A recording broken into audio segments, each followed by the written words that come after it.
नमस्ते। आज हम बात करेंगे उस सफर की जो हम सबकी, हर इंसान की शुरुआत की कहानी है। जी हाँ, हम मानव प्रजनन की अविश्वसनीय दुनिया में गोता लगाने वाले हैं। तो आज हम क्या क्या देखने वाले हैं। सबसे पहले समझेंगे कि ये पूरा सिस्टम काम कैसे करता है।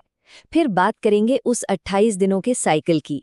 एक नई जिंदगी की शुरुआत कैसे होती है ये भी जानेंगे। और हाँ, रिप्रोडक्टिव हेल्थ और मॉडर्न मेडिकल साइंस से जुड़ी जरूरी बातें भी होंगी। तो ठीक है, चलिए शुरू करते हैं। सबसे पहले बात करते हैं उन फंडामेंटल कंपोनेंट्स की, मतलब उन दो सिस्टम्स की जिनके बिना ये पूरी कहानी ही अधूरी है। तो देखिए, सीधी सी बात यह है कि मानव प्रजनन एक बायोलॉजिकल प्रोसेस है और ये एक कह सकते हैं पार्टनरशिप का प्रोसेस है। इसमें मेल और फीमेल दोनों रिप्रोडक्टिव सिस्टम्स का शामिल होना जरूरी है। एक के बिना दूसरा अधूरा है।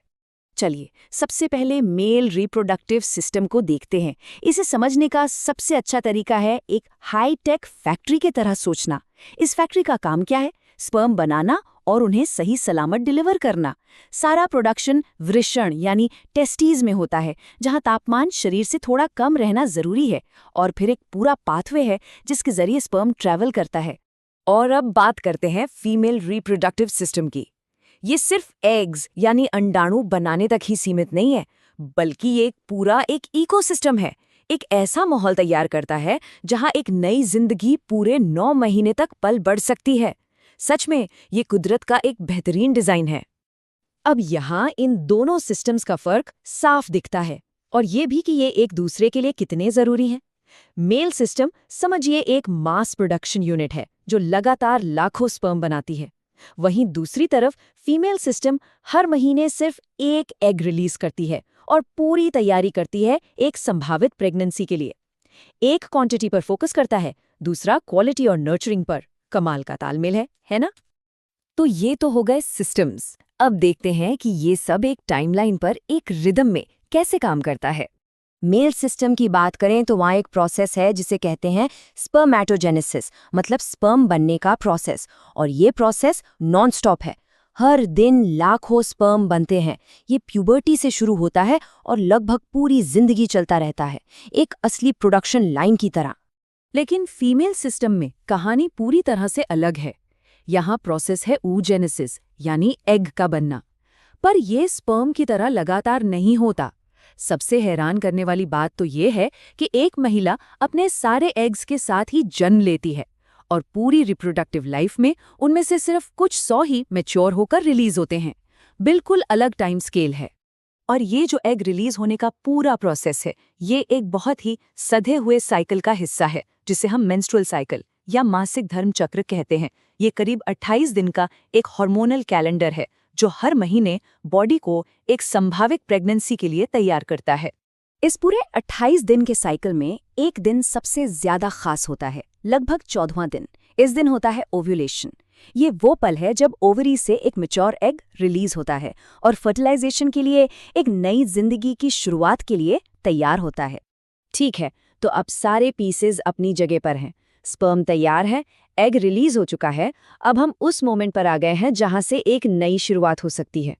तो सवाल ये उठता है कि ये मुलाकात होती कहाँ है? स्पर्म और एग मिलते कहाँ हैं?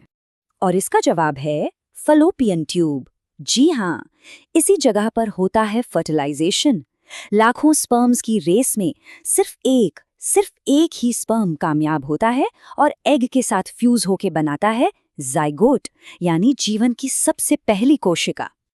फर्टिलाइजेशन के बाद ये नन्ही सी कोशिका एक बहुत ही खास सफर पर निकल पड़ती है। ये यूट्रस यानी गर्भाशय तक पहुंचती है और उसकी दीवार में इम्प्लांट हो जाती है। और बस यहीं से प्लेसेंटा, जिसे अपरा भी कहते हैं, बनना शुरू होता है।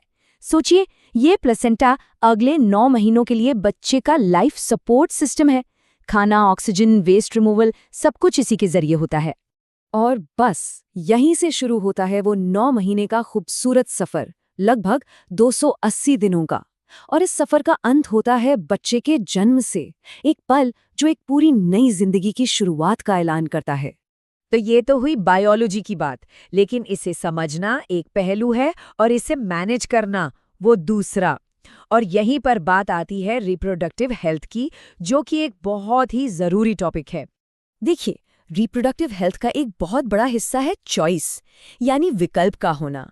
आज हमारे पास फैमिली प्लानिंग के लिए कई तरह के कॉन्ट्रासेप्टिव मेथड्स हैं। नेचुरल तरीकों से लेकर बैरियर मेथड्स, हार्मोनल पिल्स और यहाँ तक कि सर्जिकल ऑप्शन भी मौजूद हैं। ये सब लोगों को ये कंट्रोल देते हैं कि वो अपनी फैमिली कब और कैसे शुरू करना चाहते हैं। और हेल्थ की बात हो तो प्रिवेंशन को कैसे भूल सकते हैं।